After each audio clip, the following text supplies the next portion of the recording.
అందరికీ praise the lord. ప్రభువైన యేసుక్రీస్తు నామములో మీ అందరికీ శుభములు. ప్రియమైన దేవుని బిడ్డలారా, అందరూ బాగున్నారా? మీరందరూ ప్రభులో వర్ధిల్లాలని మనస్ఫూర్తిగా మేము కోరుతూ ఉన్నాం. రండి ఈ సమయంలో దేవుని వాక్యాన్ని మనము ధ్యానం చేసుకుందాం. మీ మనసును దేవుని వాక్యం మీద కేంద్రీకరించండి. ద్వితీయోపదేశకాండము 2వ అధ్యాయము 7వ వచనం. నీ చేతుల పనులన్నిటిలోనూ నీ దేవుడిని యెహోవా నిన్ను ఆశీర్వదించెను. కింద చివరి చూస్తే నీకేమీ తక్కువ కాదు. ప్రియమైన వాళ్ళారా, దేవుడు మన చేతి పనులను ఖచ్చితంగా ఆశీర్వదిస్తాడు. ఎందుకంటే ఈ భూమి మీద మనం బ్రతకాలి కాబట్టి ఎందుకంటే అందుకే చెప్పాడు, 6 దినములు పని చేయవలను, 7వ దినం మీకు విశ్రాంతి, దాంట్లో ఎవరు పని చేయకూడదు. అంటే పని చేసి 6 దినాలు ఇచ్చాడంటే ఖచ్చితంగా మనం ఏం చేయాలి చెప్పండి? తప్పక పని చేయాలి. పని చేయకుండా ఉండడం అనేది చాలా సోమరితనం. అది దానివలన చాలా నష్టం కలుగుద్ది అన్నమాట. ఎందుకంటే ఈ భూమి మీద మనం నేర్చుకోవాల్సింది ఏంటంటే పని చేయడం నేర్చుకోవాలి. ప్రభు మనకిచ్చిన పని చక్కగా నేర్చుకోవడం, చక్కగా దాన్ని చేయడం, ఇది మంచి అలవాటు అన్నమాట. అందుకే తెస్సలోనిక పత్రికలో నేను ఒక మాట చదువుతాను. తెస్సలోనిక పత్రిక 4వ అధ్యాయము 12వ వచనాన్ని చదువుతున్నాను, జాగ్రత్తగా ఆలకించండి. మొదటి తెస్సలోనిక పత్రిక 4వ అధ్యాయము 12వ వచనం చదువుతున్నాను, వినండి. సహోదరులారా, మీరు ప్రేమ యందు మరి ఎక్కువగా అభివృద్ధి నొందుచుండవలనని సంగమునకు వెలుపటి వారు ఎడల మర్యాదను నడుచుకొనుచు మీకేమీ కొదువ లేకున్నట్లు మేము మీకు ఆజ్ఞాపించిన ప్రకారం మీరు పరుల జోలికి పోక మీ సొంత కార్యములను జరుపుకొనుట యందు మీ చేతులతో పనిచేయటందు ఆసక్తి కలిగి ఉండవలెను. చేతులతో పనిచేయడం ఎలా ఉండాలంట? ఆసక్తి ఉండాలి. ఈరోజు చాలామందికి పని చేయరు. చాలా కుటుంబాల్లో కూడా ఈరోజు భారతదేశంలో ఉన్న దరిద్రం ఏంటంటే 10 మంది ఇంట్లో ఉంటే ఒక్కరే పని చేస్తారు. మిగతా వాళ్ళందరూ ఏదో టైంపాస్ కోసం ఎలా టైంపాస్ చేయాలి టయాన్ని. దేవుడు మనకిచ్చిన ఈ సమయాన్ని ఉపయోగించుకొని చక్కగా పనిచేస్తే ఈ భూమి మీద చక్కగా మనం బ్రతకగలం, దేవుని ఆధారం చేసుకొని. అట్లా కాకుండా అందుకే తెస్సలో 2వ పత్రికలో కూడా చెప్పాడు.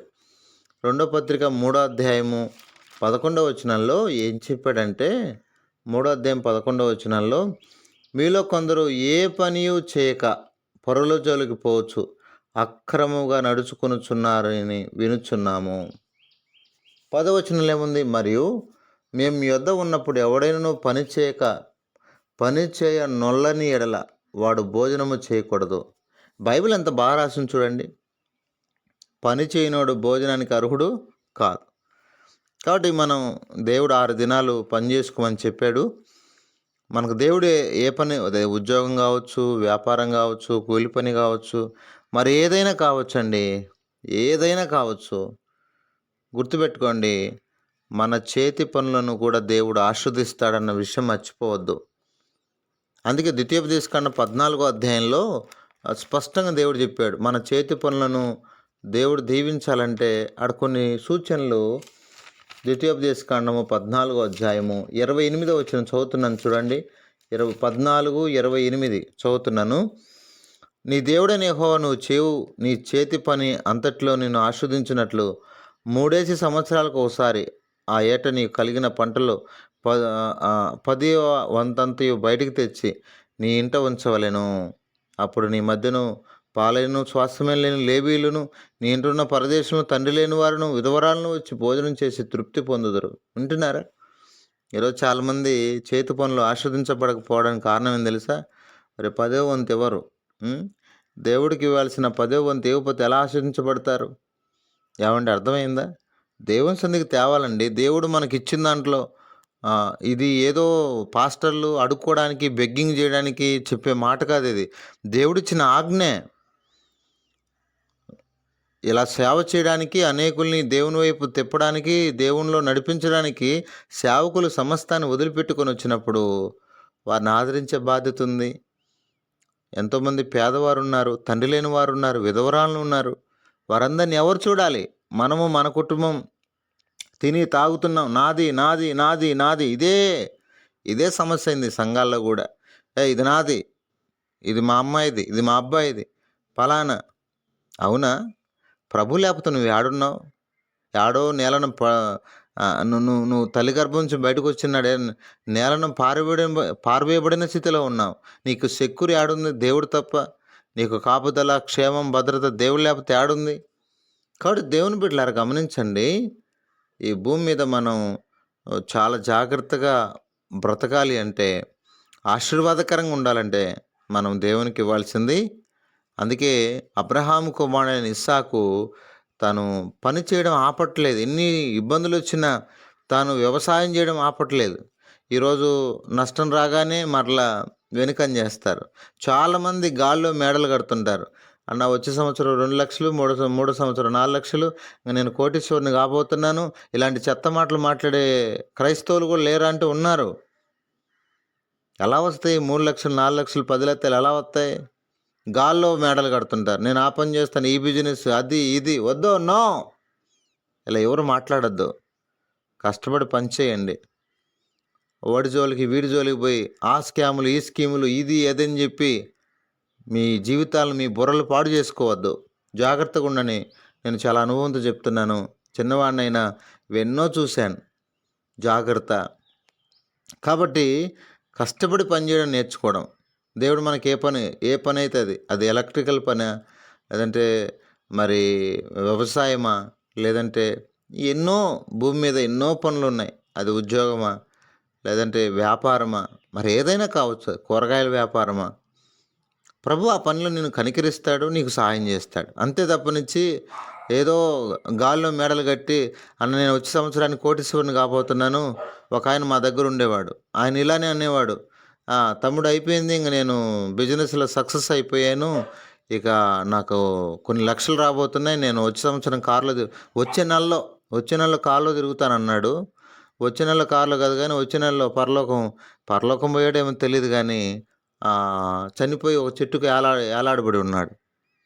అంటే ఎందుకంటే ఈ గాల్లో మేడలు కట్టడం మానేయాలి, కష్టపడి పనిచేయడం నేర్చుకోవాలి. అర్థమైందా? జాగ్రత్తగా ఉందాం.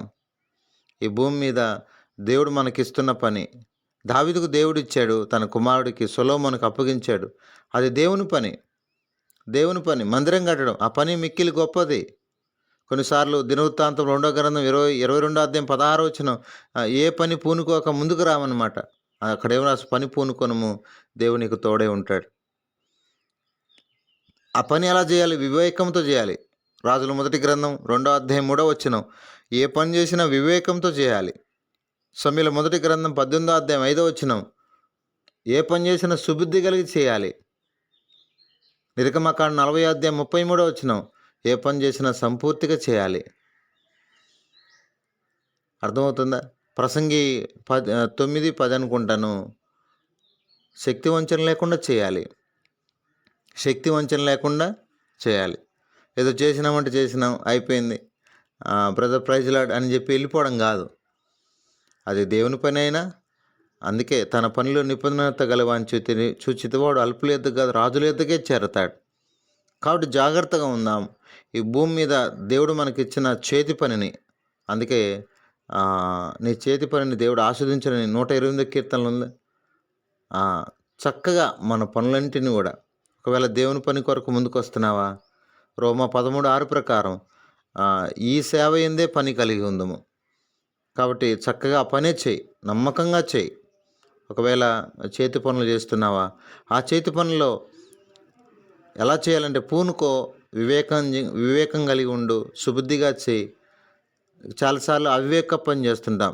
సమూయేలు మొదటి గ్రంథం 13:13 ప్రకారం సౌలు ఎలా అయితే అవివేక పని చేశాడు, మనం కూడా చాలాసార్లు అవివేక పనులు చేస్తూ ఉంటాం.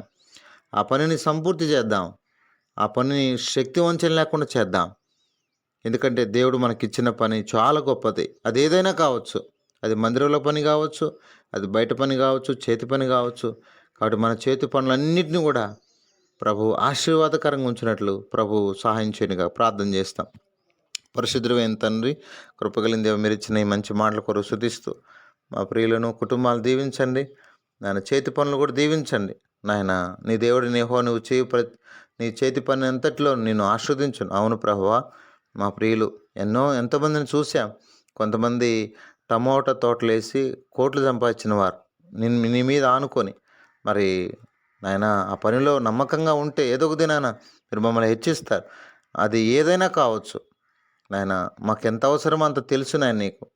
కాబట్టి కనికరించండి. మా ప్రియులు చేతి పని అంతటిని కూడా ఆశీర్వాదకరంగా చేయమని ప్రార్థిస్తూ నీ దయను కృపను కోరుతూ మా ప్రియులందరినీ కూడా ఆశీర్వదించమని, పనిలో వివేకాన్ని, సుబుద్ధిని, నా ప్రభువా నాయన శక్తి వంచన లేకుండా చేసే తత్వాన్ని, ఆయన సంపూర్తి చేయగలిగినటువంటి విధానాన్ని మా ప్రియులకు మీరు దయచేయండి. నాయన ఈరోజు చాలామంది పని చేయక భోజనం చేస్తున్నారు. అది అలా బైబిల్కు విరుద్ధం. అలా చేయకుండా ఏనాటి పని ఆనాడు చేయడానికి మీరే కృపను అనుగ్రహించమని మీ దయను కోరుతూ మా ప్రియులందరినీ దీవించమని, నీకు పదే వంతు ఇవ్వడానికి కూడా మా ప్రియులకు మంచి మనసు దయచేయమని యేసు పరిశుద్ధ నామములో ప్రార్థన చేసి అడిగి వేడుకుంటున్నాం తండ్రి. ఆమేన్.